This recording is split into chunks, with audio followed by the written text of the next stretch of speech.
Today's lesson is 6-6 Reteaching. The objective for this lesson is to multiply two decimals.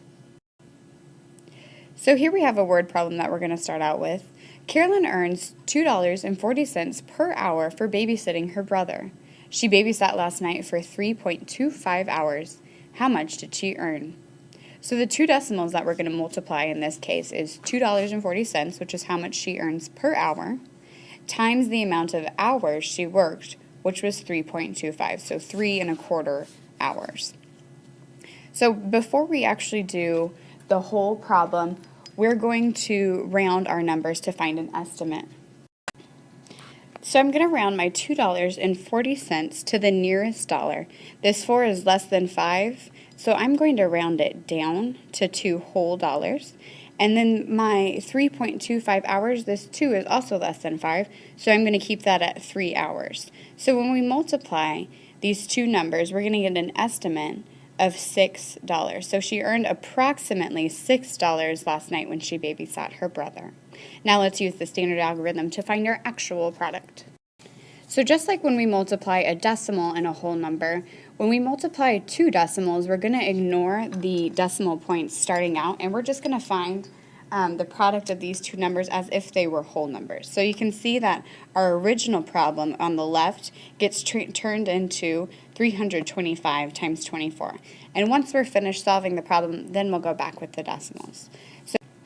So if we start to multiply this like we normally would, we do 5 times 4 is 20, put my 0 down at the bottom, and carry my 2 up to the tens place. 2 times 4 is 8, plus the 2 that I carried over is 10, so I'm going to put another 0, carry my 1. 3 times 4 is 12, plus 1 is 13. So now I have my first partial product. It's time to find my second partial product.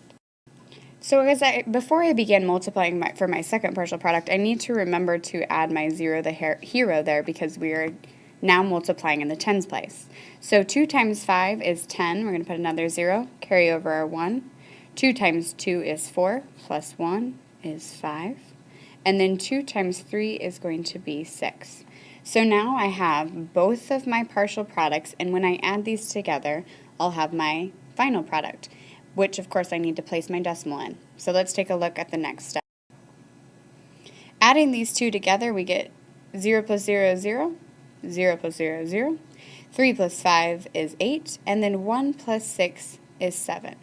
So here is our final product for 325 times 24. But we're not quite done yet, so we need to go back to the original problem to look at the decimal places.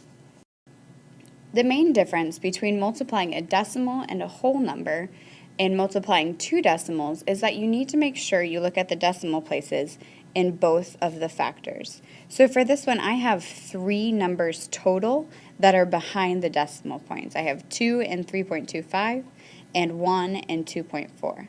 So I need to look at how many times I move it over in this number, as well as how many times I move it over in this number. So I have 3 total times, which means in my product over on the right, I need to move this decimal over 3 times, just like it is in the factors.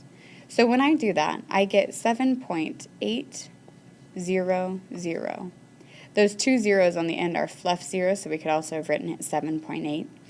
But let's think back to our estimate. We rounded 3.2 down to 3 and multiplied that by 2 when we rounded 2.4 and got 6. So our estimate earlier on was $6, and our actual answer is over on the right is going to be $7.80.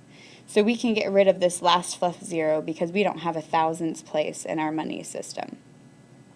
So our actual product for this, equation is $7.80, and I think that's a pretty reasonable response considering 6 is pretty close to $7.